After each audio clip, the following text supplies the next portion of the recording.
Hello everyone. This story is called The Tailor of Gloucester. In the time of swords and periwigs and full-skirted coats with flowered lappets, when gentlemen wore ruffles and gold-laced waistcoats of paduasoy and taffeta, there lived a tailor in Gloucester. He sat in the window of a little shop in Westgate Street, cross-legged on a table, from morning till dark. All day long, when the light lasted, he sewed and snippeted, piecing out his satin and pompadour and lutestring. Stuffs had strange names and were very expensive in the days of the Tailor of Gloucester. But although he sewed fine silk for his neighbours, he himself was very, very poor. A little old man in spectacles, with a pinched face, old crooked fingers, and a suit of threadbare clothes. He cut his clothes without waste, according to his embroidered cloth. They were very small ends and snippets that lay about upon the table. "Two narrow breadths for naught, except waistcoats for mice," said the tailor. One bitter cold day near Christmas time, the tailor began to make a coat of cherry-colored corded silk, embroidered with pansies and roses, and a cream-colored silk waistcoat, trimmed with gauze and green worsted chenille, for the Mayor of Gloucester. The tailor worked and worked, and he talked to himself. He measured the silk and turned it round and trimmed it into shape with his shears. The table was all littered with cherry-colored snippets. "No breadth at all, and cut out on the cross. It is no breadth at all. Tippets for mice, and ribbons for mobs. For mice," said the Tailor of Gloucester. When the snowflakes came down against the small leaded window panes and shut out the light, the tailor had done his day's work. All the silk and satin lay cut out upon the table. There were 12 pieces for the coat, and 4 pieces for the waistcoat, and there were pocket flaps and cuffs and buttons, all in order. For the lining of the coat there was fine yellow taffeta, and for the buttonholes of the waistcoat there was cherry-colored twist, and everything was ready to sew together in the morning, all measured and sufficient, except that there was wanting just one single skein of silk. The tailor came out of his shop at dark, for he did not sleep there at nights. He fastened the window and locked the door and took away the key. No one lived there at night but little brown mice, and they run in and out without any keys. For behind the wainscots of all the old houses in Gloucester, there are little mouse staircases and secret trap-doors, and the mice run from house to house through the long, narrow passages. They can run all over the town without going into the street. But the tailor came out of his shop and shuffled home through the snow. He lived quite nearby in College Court, next to the doorway to College Green. And although it was not a big house, the tailor was so poor he only rented the kitchen. He lived alone with his cat. It was called Simkin. Now, all day long, while the tailor was out at work, Simpkin kept house by himself, and he was also fond of the mice, though he gave them no satin for coats. "Meow," said the cat when the tailor opened the door. "Meow." The tailor replied, "Simkin, we shall make our fortune, but I am worn to a ravelling. Take this groat, which is our last 4pence, and Simkin, take a china pipkin. Buy a pen'orth of bread, a pen'orth of milk, and a pen'orth of sausages. And oh, Simkin, with the last penny of our 4pence, buy me 1 pen'orth of cherry-coloured silk. But do not lose the last penny of the fourpence, Simkin, or I am undone and worn to a thread paper, for I have no more twist." Then Simpkin again said, "Meow," and took the groat and the pimpkin and went out into the dark. The tailor was very tired and beginning to be ill. He sat down by the hearth and talked to himself about that wonderful coat. "I shall make my fortune. To be cut bias. The Major of Gloucester is to be married on Christmas Day in the morning, and he hath ordered a coat and an embroidered waistcoat to be lined with yellow taffeta, and the taffeta sufficient. There is no more left over in snippets than will serve to make tippets for mice." Then the tailor started, for suddenly, interrupting him from the dresser at the other side of the kitchen, came a number of little noises. Tip-tap, tip-tap, tip-tap-tip.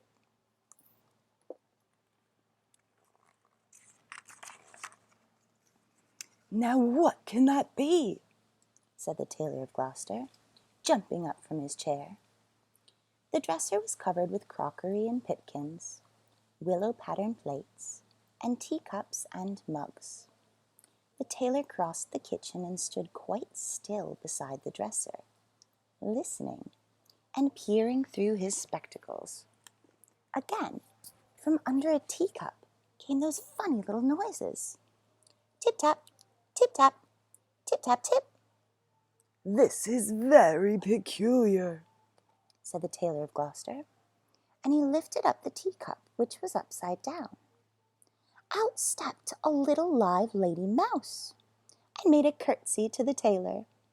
Then she hopped away down off the dresser and under the wainscot.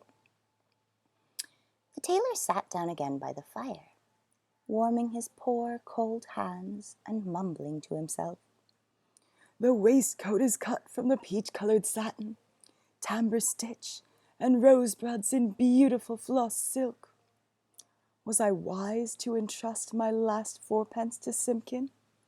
1 and 20 buttonholes of cherry-colored twist." But all at once, from the dresser, there came other little noises. Tip-tap, tip-tap, tip-tap-tip.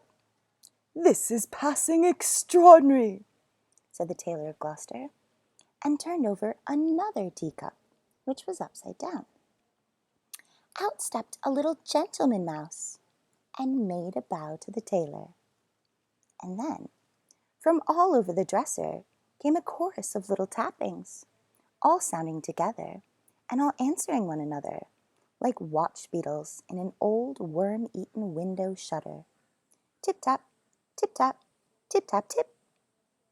And out from under teacups and from under bowls and basins stepped other and more little mice, who hopped away down off the dresser and under the wainscot.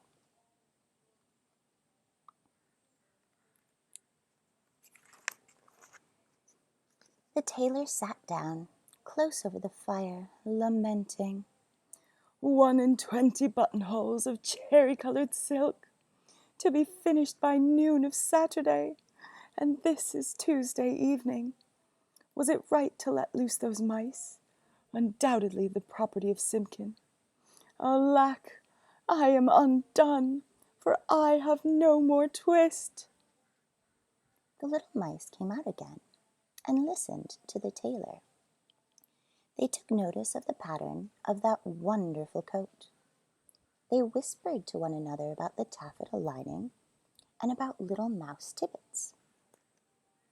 And then, all at once, they all ran away together down the passage behind the wainscot, squeaking and calling to one another as they ran from house to house, and not one mouse was left in the tailor's kitchen when Simkin came back with a pipkin of milk. Simkin opened the door and bounced in with an angry grrr, meow, like a cat that is vexed, for he hated the snow, and there was snow in his ears and snow in his collar at the back. He put down the loaf and the sausages upon the dresser and sniffed.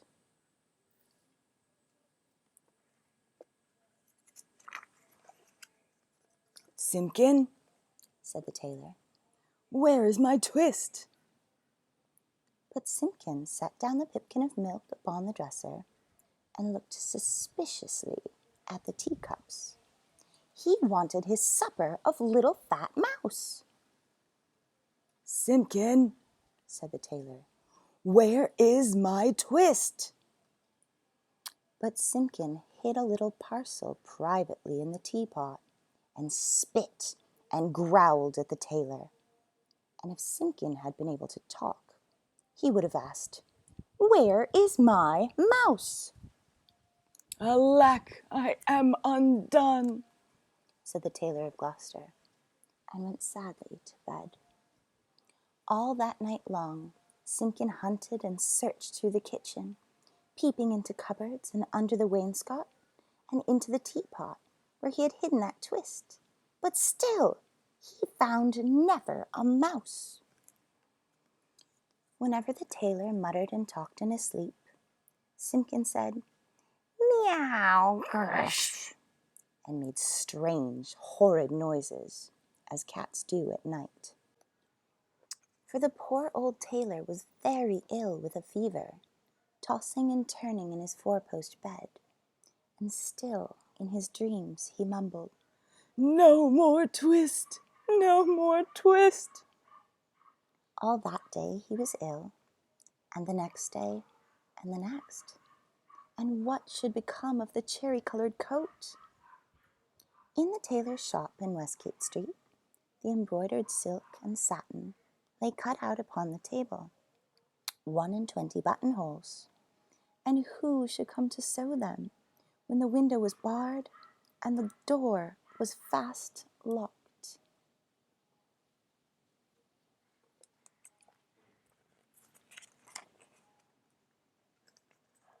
But that does not hinder the little brown mice. They run in and out without any keys at all, through all the old houses in Gloucester. Out of doors, the market folks were trudging through the snow to buy their geese and turkeys and to bake their Christmas pies. But there would be no Christmas pie or dinner for Simkin and the poor old Tailor of Gloucester. The tailor lay ill for 3 days and nights, and then it was Christmas Eve. And very late at night, the moon climbed up over the roofs and chimneys and looked down over the gateway into College Court. There were no lights in the windows, nor any sound in the houses. All the city of Gloucester was fast asleep under the snow. And still, Simkin wanted his mice, and he meowed as he stood beside the four-post bed. But it is in the old story that all the beasts can talk in the night between Christmas Eve and Christmas Day in the morning, though there are very few folks that can hear them or know what it is that they say. When the cathedral clock struck 12, there was an answer, like an echo of the chimes, and Simkin heard it and came out of the tailor's door and wandered about in the snow. From all the roofs and gables and old wooden houses in Gloucester came 1,000 merry voices singing the old Christmas rhymes, all the old songs that I ever heard of, and some that I don't know, like Whittington's bells.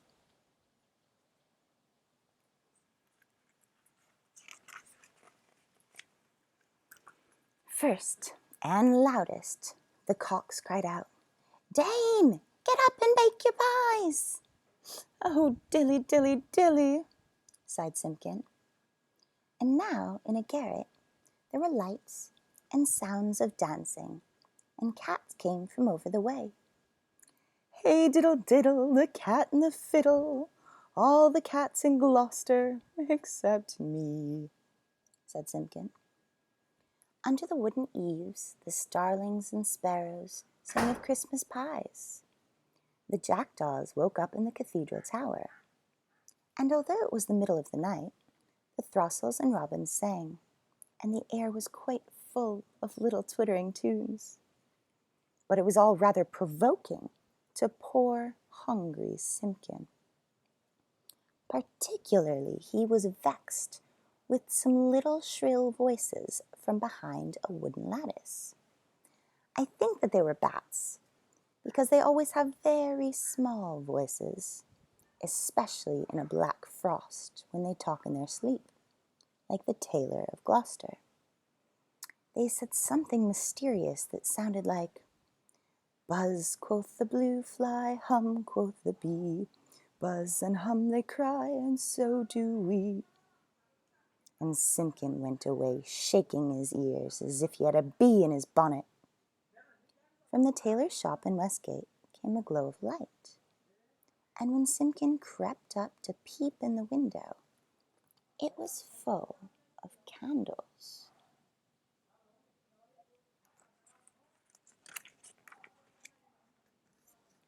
There was a snippeting of scissors and snappeting of thread, and little mouse voices sang loudly and gaily. 4 and 20 tailors went to catch a snail.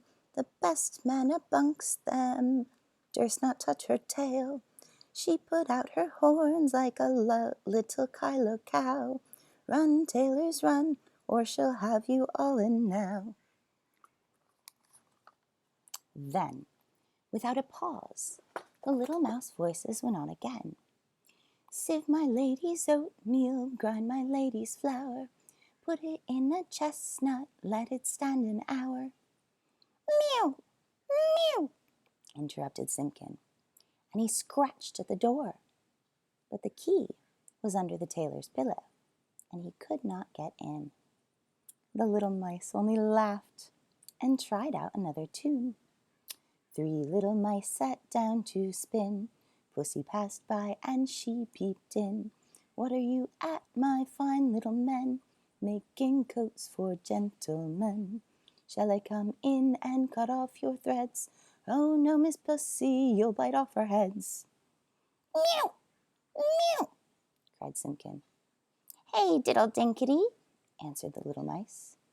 Hey, diddle dinkety, poppity pet. The merchants of London, they wear scarlet, silk in the collar and gold in the hem.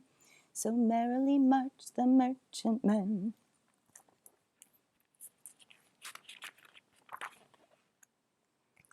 They clicked their thimbles to mark the time, but none of the songs pleased Simpkin. He sniffed and mewed at the door of the shop. And then I bought a pipkin and a popkin, a slipkin and a slupkin, all for 1 farthing. And upon the kitchen dresser, added the rude little mice. Mew! Scratch! Scratch! Scuffled Simpkin on the window sill, while the little mice inside sprang to their feet and all began to shout at once in little twittering voices, "No more twist! No more twist!" And they barred up the window shutters and shut out Simpkin. But still, through the nicks in the shutters, he could hear the click of thimbles and little mouse voices singing, "No more twist! No more twist!" Simpkin came away from the shop and went home, considering in his mind.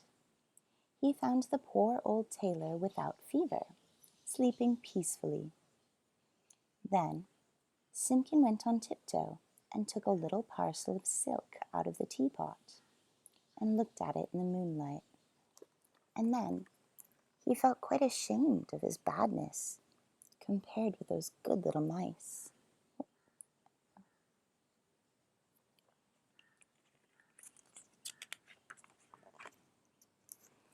When the tailor awoke in the morning, the first thing which he saw upon the patchwork quilt was a skein of cherry-colored twisted silk, and beside his bed stood the repentant Simpkin. "Alack, I am worn to a ravelling," said the Tailor of Gloucester. "but I have my twist."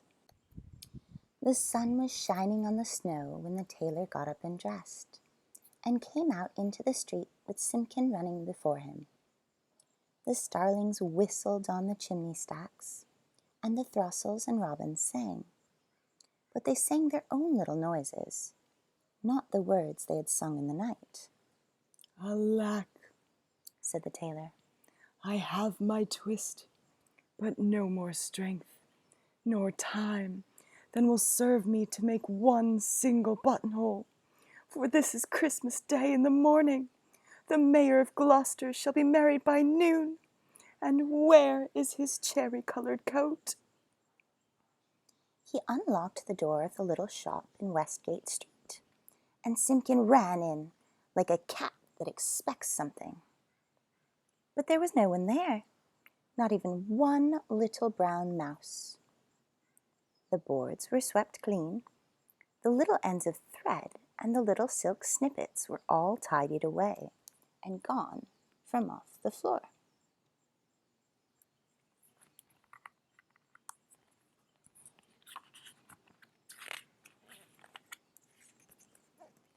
But upon the table, oh joy! The tailor gave a shout. There, where he had left plain cuttings of silk, there lay the most beautifulest coat and embroidered satin waistcoat that ever were worn by a mayor of Gloucester. There were roses and pansies upon the facing of the coat, and the waistcoat was worked with poppies and cornflowers. Everything was finished, except just one single cherry-coloured buttonhole. And where that buttonhole was wanting, there was pinned a scrap of paper with these words, in little teeny-weeny writing, no more twist. And from then began the luck of the Tailor of Gloucester. He grew quite stout, and he grew quite rich. He made the most wonderful waistcoats for all the rich merchants of Gloucester, and for all the fine gentlemen of the country round. Never were seen such ruffles, or such embroidered cuffs or lappets, but his buttonholes were the greatest triumph of all.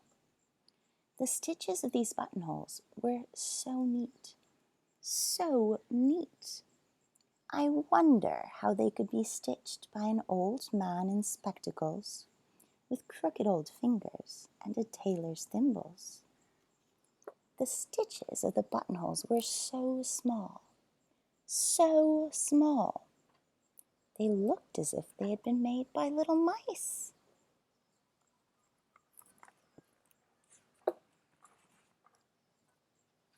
The end.